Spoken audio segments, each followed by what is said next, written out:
Normally, it takes demise, despair, and disasters of disproportionate abundance to change the entire world.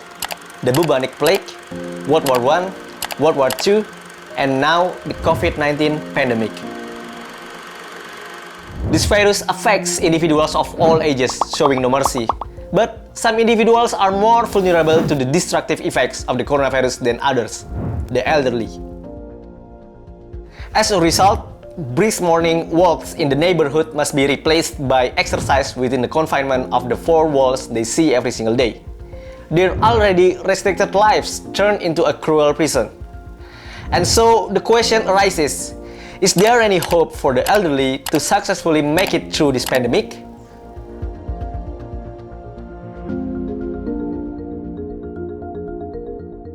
Within a little over a year, the SARS-CoV-2 virus killed more than 2 million people around the world, with over 100 million positive cases. Data has shown that the aging community has seen higher mortality and fatality rates than any other age group.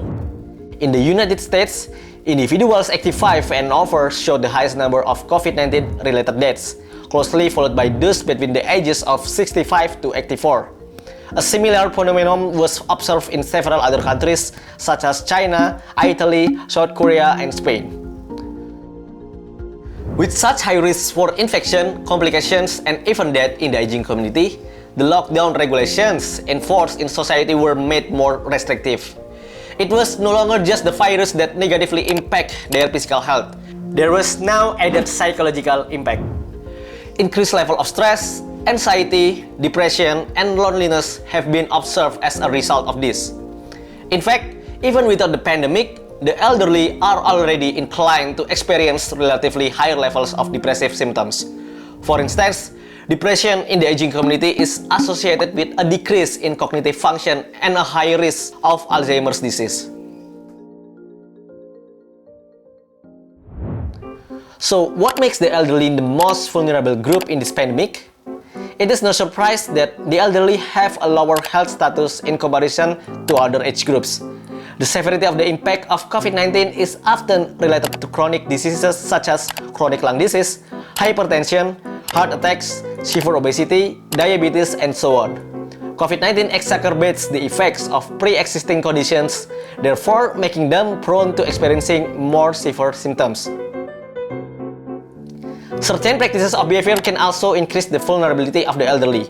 More specifically, it is their tendency to show low compliance in carrying out health and safety protocols, such as wearing masks properly when leaving the house, social distancing, sanitizing, and also the tendency to show a low compliance for taking symptom-lowering drugs used to treat COVID-19. So, what can we do to help them? First, vaccines. The use of the vaccine is critical as it reduces the mortality and hospitalization rates in the elderly. However, vaccines alone are not enough considering the limited effectiveness it exhibits in the elderly due to a decrease in the functionality of the immune system, a condition known as immunosenescence.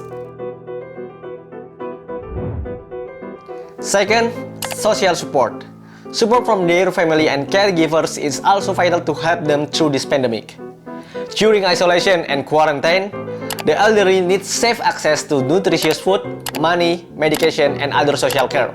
Therefore, we need to pay more attention to their needs and stay connected to show that we care about them. A regular phone call or video call can be considered precious for them in this difficult time. These are the alternative solutions we implement to minimize the impact of COVID-19 in the aging community. A lot remains unknown about the novel coronavirus.